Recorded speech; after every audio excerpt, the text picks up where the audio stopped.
은혜로운 찬양 감사합니다. 어느 시인은 이렇게 말했습니다. 희망이라는 나무의 뿌리는 사실 희망이 아니라 절망이다. 진짜 희망은 모든 것이 무너진 그 자리에서 시작됩니다. 절망이 깊을수록 소망은 더 단단히 뿌리를 내립니다. 어둠이 깊어야 별이 보이고 밤이 깊어야 새벽이 가까운 것과 같습니다. 사랑하는 여러분, 우리의 진짜 소망은 상황도 아니고 우리의 환경도 아니고 우리의 감정도 아닙니다. 오직 하나님만이 우리의 소망이십니다. 하나님은 어둠 속에서도 빛을 비추시는 분이십니다. 낙심 가운데서도 소망을 심으시는 분이십니다. 바닥에서도 하나님을 바라보며 기대하며 기다리시기를 바랍니다. 하나님은 반드시 응답하십니다. 하나님은 살아계시며 지금도 일하고 계십니다. 주변에 계신 분들과 이렇게 인사하겠습니다. 소망은 바닥에서 피어납니다. 네, 한 번 더 인사하겠습니다. 바닥이 깊을수록 하나님은 더 높이 끌어올리십니다.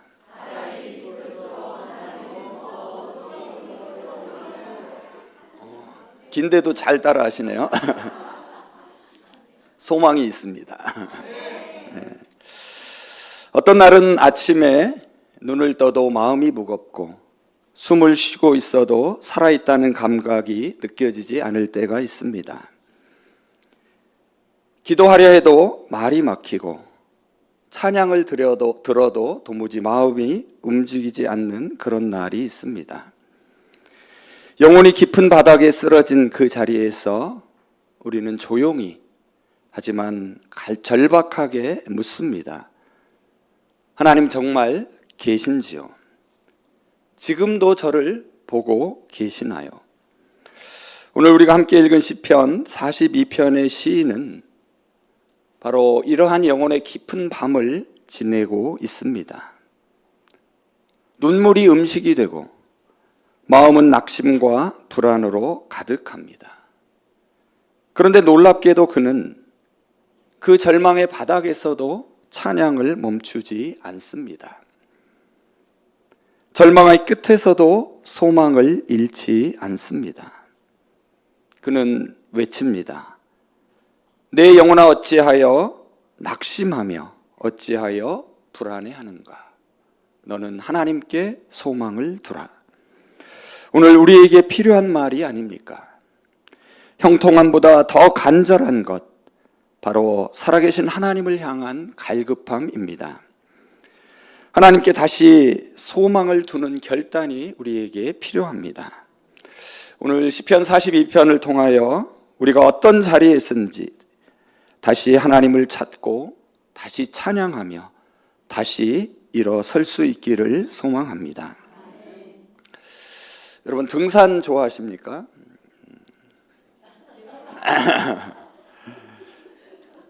정상에서부터 등산하는 사람은 없습니다. 누구나 반드시 바닥에서 시작합니다. 우리의 삶도 마찬가지입니다. 누구나 한 번쯤 바닥을 경험합니다. 그 깊이는 모두 다르지만 바닥이 있기에 다시 일어설 힘도 생깁니다. 시편 42편은 고라 자손이 바닥에서 부르는 노래입니다. 고라 자손은 본래 성전에서 하나님을 찬양하는 일을 맡은 사람들입니다. 그런데 그들이 지금 곤경에 처해 있습니다. 그 끝을 알 수 없는 깊은 바닥에 떨어져 있습니다. 시인은 더 이상 성전 안에 있지 않습니다. 그래서 6절에 이렇게 고백합니다. 내가 요단 땅과 헤르몬 산과 미살 산에서 주를 기억하나이다. 예루살렘 성전이 정상이라면 요단과 헤르몬, 미살 산은 아무리 높아도 바닥에 속하는 곳입니다. 그는 지금 하나님으로부터 멀리 떨어져 있습니다. 바닥에 있는 시인은 마음껏 찬양하지 못합니다. 하지만 그럼에도 그는 찬양을 멈추지 않습니다. 그는 하나님께 기도하기 시작합니다. 성전에서 멀어진 현실은 그에게 견딜 수 없는 고통이었습니다. 하나님을 예배하지 못하는 상황은 그에게 깊은 상실과 아픔이었습니다. 바닥으로 떨어지는 것은 누구에게나 아프고 견디기 힘든 일입니다. 하나님을 예배하지 못하는 현실은 우리에게도 깊은 상처와 고통을 남깁니다. 그런데 시인을 더 괴롭힌 것은 단지 예배하지 못하는 현실만이 아니었습니다. 그보다 더 깊은 상처는 주변 사람들의 조롱이었습니다. 내 하나님이 어디 있느냐? 이 말이 시인의 귀에 날마다 꽂혔습니다. 오늘 본문을 보면 3절과 10절에 두 차례나 반복되어 등장합니다. 3절에서 시인을 향한 조롱은 밤낮으로 계속되고 있습니다. 내 하나님이 어디 있느냐? 그들은 시인을 비웃으며 마치 하나님이 전혀 존재하지 않는 것처럼 말합니다. 이것은 시인에 대한 조롱을 넘어서 살아계신 하나님에 대한 모독이었습니다. 만약 하나님이 진정 살아계신다면 왜 지금 시인이 이런 고통 속에 있느냐고 비난하는 것입니다. 실제로 시인의 현실은 참으로 암울합니다. 그래서 7절을 보시면 그는 이렇게 토로합니다. 주의 폭포 소리에 깊은 바다가 깊은 바다를 부르고 주의 파도와 물결이 나를 덮칩니다. 이는 끝없이 몰아치는 고통과 절망을 은유적으로 표현한 것입니다. 또한 대적자들의 말은 뼈를 찌르는 칼과 같이 아팠습니다. 10절을 한번 보시기 바랍니다. 내 원수들이 나를 조롱하며 날마다 내 하나님이 어디 있느냐 하니 그 말이 내 뼈마디를 쑤신다 라고 적나라하게 고백합니다. 더 큰 아픔은 그들의 조롱이 억측이 아닌 사실처럼 느껴진다는 점입니다. 단순한 비방이라면 견딜만 할 텐데 지금 시인이 처한 현실은 그 말들을 단숨에 반박할 힘조차 없게 만들었습니다. 요즘 젊은 사람들이 하는 말로 바꿔보면 뼈를 때리는 진실의 말이었습니다. 그로 인해 시인은 점점 더 낙심하고 불안해졌습니다. 마침내 시인은 5절과 11절에서 스스로 질문하며 깊은 자책에 빠집니다. 내 영혼아, 내가 어찌하여 낙심하며 내 속에서 불안해하느냐? 그리고 6절에서는 솔직한 심정을 토로하며 이렇게 고백합니다. 내 하나님이여, 내 영혼이 내 속에서 낙심이 됩니다. 심지어 시인은 하나님이 자신을 잊으신 것은 아닌지 의심까지 합니다. 9절입니다. 어찌하여 나를 잊으셨나이까? 내가 어찌하여 원수의 압제로 슬프게 다니나이까? 하나님의 기억에서 사라진다는 것은 시인에게 죽음보다 더 큰 두려움이었습니다. 그래서 3절 끝에서 시인은 내 눈물이 주야로 내 음식이 되었다라고 고백합니다. 눈물이 매일의 양식이 된 그 아픔 속에서 그는 여전히 하나님을 향한 갈망과 절망 사이에서 몸부림을 치고 있습니다. 이러한 시인의 현실을 우리의 신앙생활과 연결해 보면 우리 그리스도인의 삶도 크게 다르지 않다는 사실을 마주하게 됩니다. 우리는 하나님을 믿고 구원과 축복을 고백합니다. 하지만 세상 사람들은 우리의 현실을 보며 이렇게 묻습니다. 과연 그리스도인들의 삶이 구원과 축복의 증거인가 하고 말입니다. 실제로 우리의 삶은 특별하지 않을 때가 많습니다. 자랑할 만한 성공도 늘 평탄한 길을 가는 것도 아닙니다. 사업이 실패할 수도 있고 몸과 마음에 아픔이 찾아올 수도 있습니다. 때로는 사랑하는 이를 떠나보내야 할 때도 있습니다. 간절히 원하는 일들이 뜻대로 이루어지지 않을 때도 많습니다. 우리는 이 시대에 믿음의 가정을 이루며 살아갑니다. 그런데 자녀들의 교육도 쉽지 않고 하나님을 믿는 사람과 믿지 않는 사람의 삶이 크게 다르지 않게 보일 때가 많습니다. 그럴 때면 저와 여러분은 다시 한번 스스로 묻게 됩니다. 우리는 왜 하나님을 믿는 것인가?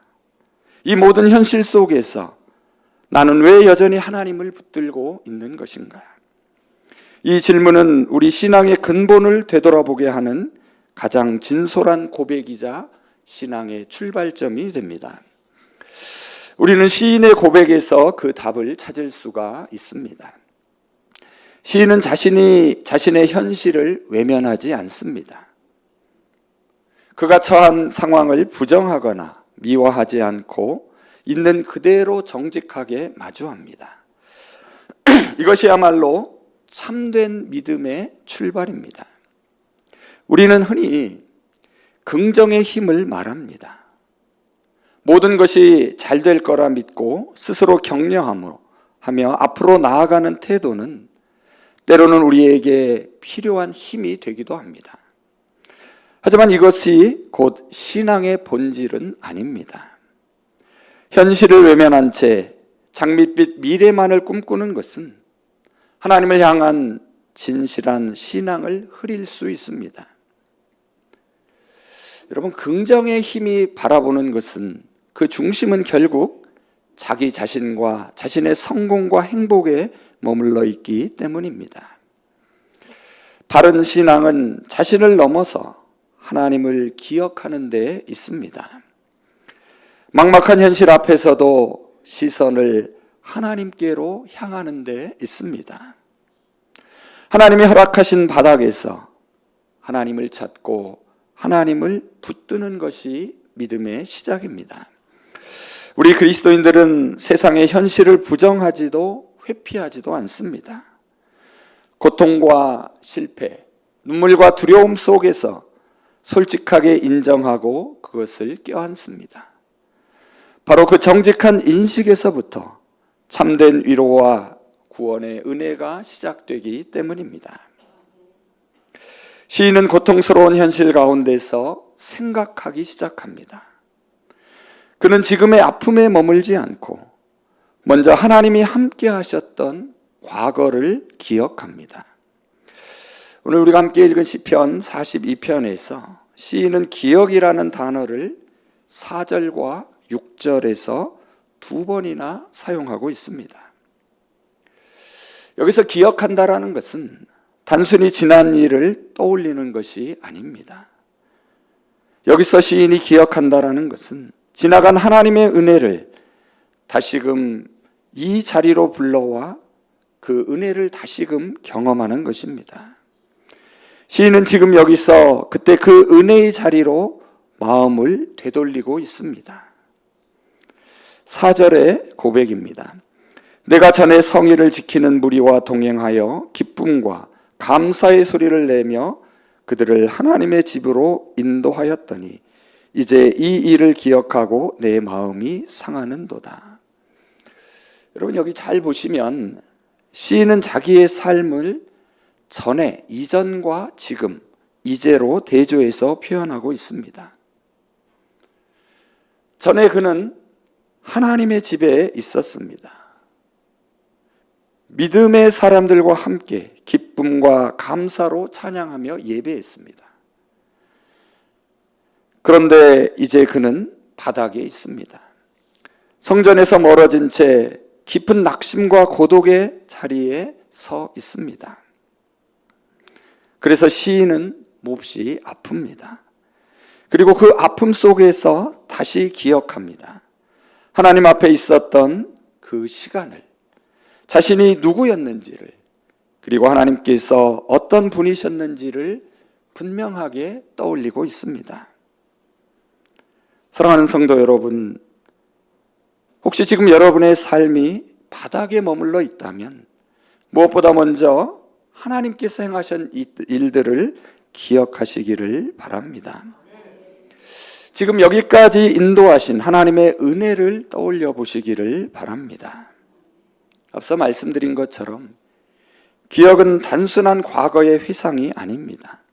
하나님의 손길이 새겨진 기억을 따라 생명의 근원으로 향하는 순례입니다. 기억은 곧 우리의 뿌리를 찾아가는 여정입니다.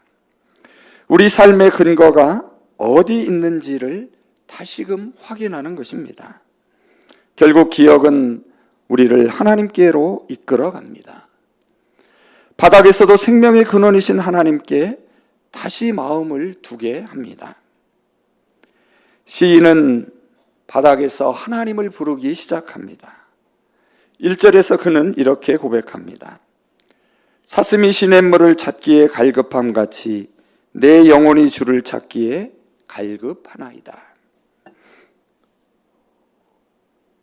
여기서 시인은 자신이 하나님을 갈망하는 존재임을 인정합니다. 여러분, 갈망한다라는 것은 단순히 바라보는 것이 아니라 간절히, 애타게, 목숨을 걸고 원하는 마음입니다. 지금 사슴이 시냇물을 찾아 헤매는 모습은 단순히 갈증을 해결하려고 하는 것이 아닙니다. 그의 생존이 걸린 문제입니다. 만일 물을 찾지 못하면 사슴은 죽습니다. 그만큼 사슴에게 물은 곧 생명의 근원입니다. 시인의 마음도 마찬가지입니다. 그는 지금 메마른 바닥에 있습니다. 고통과 절망, 외로움의 자리에 있습니다. 그 자리는 오직 하나님만이 생명의 길이 되는 자리입니다. 그래서 시인은 하나님을 찾지 않으면 살 수 없다는 절박함으로 찾아 나섭니다. 하나님, 지금 제 영혼이 목마릅니다. 하나님이 아니고서는 살 수 없습니다. 이것이 바로 오늘 시인의 절규입니다. 사랑하는 여러분, 하나님을 찾지 못한 심령은 살아있는 것 같지만 사실은 죽은 것입니다. 우리의 영혼이 살아있으려면 생명의 근원이신 하나님과 연결되어야 합니다. 바닥에 있을수록 하나님을 더 깊이 갈망하시기를 바랍니다. 갈망은 죽은 영혼을 다시 살리는 생명의 시작이 됩니다. 2절에서 시인은 하나님을 살아계신 하나님으로 고백합니다. 이 고백은 단순한 신앙의 수사가 아닙니다. 시인은 깊은 절망 속에서도 하나님은 여전히 살아 역사하신다고 고백합니다. 살아계신 하나님은 바닥에서도 함께 하시는 하나님이십니다. 십자가의 고통스러운 바닥에 계셨던 예수님, 그 절망의 자리에 성부 하나님이 함께 하셨습니다. 그리고 죽음의 바닥에서 예수님을 부활의 생명으로 일으켜 세우셨습니다. 그렇게 살아계신 하나님은 곧 생명을 주시는 하나님이시고 살리시는 하나님이십니다. 오늘 시편 42편 8절 후반절을 공동번역은 이렇게 번역하고 있습니다. 이 몸을 살려주시는 하나님. 시인은 지금 자신이 버려진 것 같은 절망 가운데 있지만 그 절망을 하나님의 절망으로 여기지는 않습니다. 오히려 자신은 흔들려도 하나님은 흔들리지 않으심을 믿습니다. 그래서 살아계신 하나님을 믿는 사람은 바닥에서도 소망을 잃지 않습니다. 또한 시인은 8절에서 이렇게 노래합니다. 낮에는 여호와께서 그의 인자하심을 베푸시고 밤에는 그의 찬송이 내게 있으며 내 생명의 하나님께 기도하리로다. 여기서 인자하심은 하나님의 한결같은 사랑, 포기하지 않는 사랑을 의미합니다. 우리 존재의 이유와 근거가 바로 여기에 있습니다. 하나님이 우리를 포기하지 않으시기에 시인도 자신을 포기하지 않습니다. 그래서 그는 고통스러운 바닥에서도 여전히 하나님을 찬송합니다. 그리고 생명의 근원이신 하나님께 그 사랑과 신실하심을 간절히 구하고 있습니다. 여러분, 밤이 어두운 것은 태양이 사라졌기 때문이 아닙니다. 태양이 잠시 가리워졌기 때문입니다. 하나님의 사랑도 마찬가지입니다. 보이지 않을 수 있지만 하나님의 사랑은 결코 사라진 적이 없습니다. 그리고 마침내 시인은 5절과 11절에서 이렇게 외칩니다. 너는 하나님께 소망을 두라. 두 번 반복되는 이 고백은 그의 신앙의 고백이며 찬양이며 바닥에서 외치는 결단입니다. 소망은 갈망에서 시작됩니다. 간절하게 바라는 마음이 소망이 되고 그 소망은 기대하며 바라보게 하고 기다리게 합니다. 오늘 시인이 말하는 너는 누구입니까? 여기서의 너는 지금 바닥에서 낙심한 모든 사람들입니다.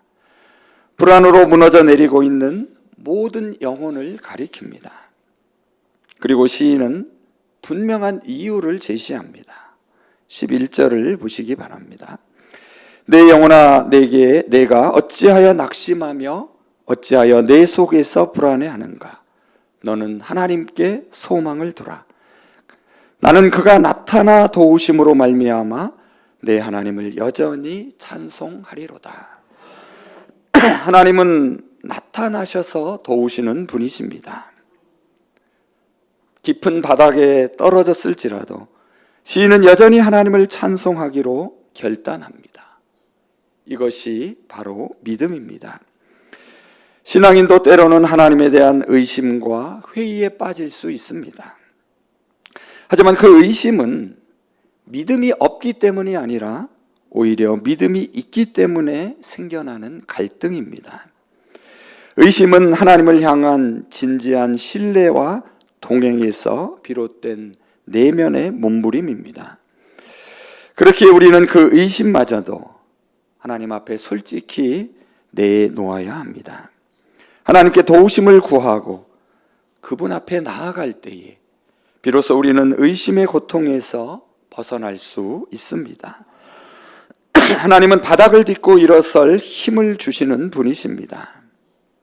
하나님은 절망의 뿌리에서 소망의 꽃을 피우게 하십니다. 이제 말씀을 정리해 보겠습니다. 몸은 쇠약하고 마음은 지쳐 있고 영혼은 말라갈 때 절망의 바닥에서 시인은 노래합니다. 내 영혼아 내가 어찌하여 낙심하며 어찌하여 불안해하는가? 너는 하나님께 소망을 두라. 여전히 흔들리는 현실 속에서도 그는 찬양을 멈추지 않습니다. 눈물의 밤을 지내면서도 그는 소망의 노래를 포기하지 않습니다. 사랑하는 여러분, 지금 여러분의 마음은 어떠하십니까? 기쁨이 사라지고 기도의 자리는 멀게만 느껴지지는 않으십니까? 하지만 꼭 기억하시기를 바랍니다. 하나님은 지금도 살아계십니다.